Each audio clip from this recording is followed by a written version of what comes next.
వంగవీటి మోహన్ రంగారావు గారిని హత్య చేసింది తెలుగుదేశం ప్రభుత్వం. ఈ ప్రభుత్వాన్ని అధికారంలోకి దించాలి అని పట్టుబట్టి దించి కాంగ్రెస్ పార్టీని అధికారంలోకి తీసుకొచ్చారు. తర్వాత పరిణామాలు కాంగ్రెస్ పార్టీలో మళ్ళా 2-3 మారడం, మళ్ళీ ఎన్టీ రామారావు అధికారంలో రావడం జరిగింది.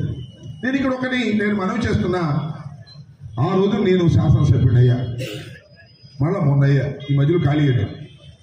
నాతో పాటుగా ఇప్పుడు నా మీద పోటీ చేస్తున్న ఆయన కూడా కాంగ్రెస్ పార్టీ తరఫున గెలిచాడు. ఆయన ఏం చెప్పాడో నేను మీకు ప్రత్యేకంగా చెప్పాల్సిన అవసరం లేదు.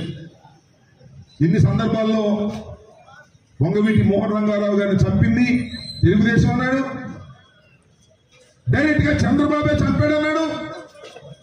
చంద్రబాబు వంగవీటి మోహన్ రంగారావు చంపడమే కాదు, శాసనసభ్యుడిగా నన్ను కూడా చంపాలని ప్రయత్నం చేశాడు. కానీ ఆయన వల్ల కాలేదని ఆయన అన్న మాటలు, నేనన్న మాటలు కాదు. నేను ఇవాళ ఏమైనా ఆరోపిస్తున్నానని అనుకుంటానేమో కాదు. మీరు ఒకసారి యూట్యూబ్కి వెళ్ళి చూడండి. వంగవీటి మోహన్ రంగారావు గారిని చంపింది చంద్రబాబు నాయుడు అంటే తెలుగుదేశం. నన్ను కూడా చంపాలని ప్లాన్ చేశాడు, కానీ నన్ను చంపలేకపోయాడు. వంగవీటి మోహన్ రంగారావు చంపగలిగాడు కానీ నన్ను చంపలేకపోయాడు అన్నాడు. ఇవాళ ఏం జరుగుతుందో రాజకీయాల్లో? పదవి శాశ్వతమని అడుగుతా ఉన్నా, పదవి కోసమే ప్రాకులాడాలని అడుగుతా ఉన్నా. మీరు ఒకసారి ఆలోచన చేయండి. పదవి కోసమే ప్రాకులాడేవాడిని సమాజం క్షమించదని మనం చేస్తున్నాం. వస్తాయి పదవులు, పోతాయి, అది వేరే విషయం. అనేక సందర్భాలు నేను కాంగ్రెస్ పార్టీలో పుట్టా, కాంగ్రెస్ పార్టీలో పెరిగా. రాజశేఖర్ గారు చనిపోగానే జగన్మోహన్ రెడ్డి గారు వెంట నడిచారు. పదవి కోసం నడిచారా చెప్పండి? ఆ రోజు జగన్మోహన్ రెడ్డి గారు ముఖ్యమంత్రి అవుతాడని ఏమన్నా ఊహించాడా? జైల్లో పెట్టి బాధవుతారన్నారు.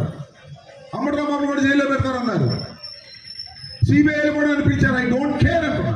ఏంటంటే ఒక నమ్ముకున్నటువంటి మాట కోసం, సిద్ధాంతం కోసం, ప్రేమ కోసం, అభిమానం కోసం పనిచేస్తుంటే పదవులు వస్తాయి, పోతాయి, అది వేరే విషయం. పదవి ఎక్కడ దొరికితే అక్కడికి వెళ్దామనేటువంటి ఒక నీచమైన ఆలోచన సరైనటువంటి విధానం కాదనేది మీరందరూ కూడా గమనించాలని ఈ సందర్భంగా నేను మనవి చేస్తాను.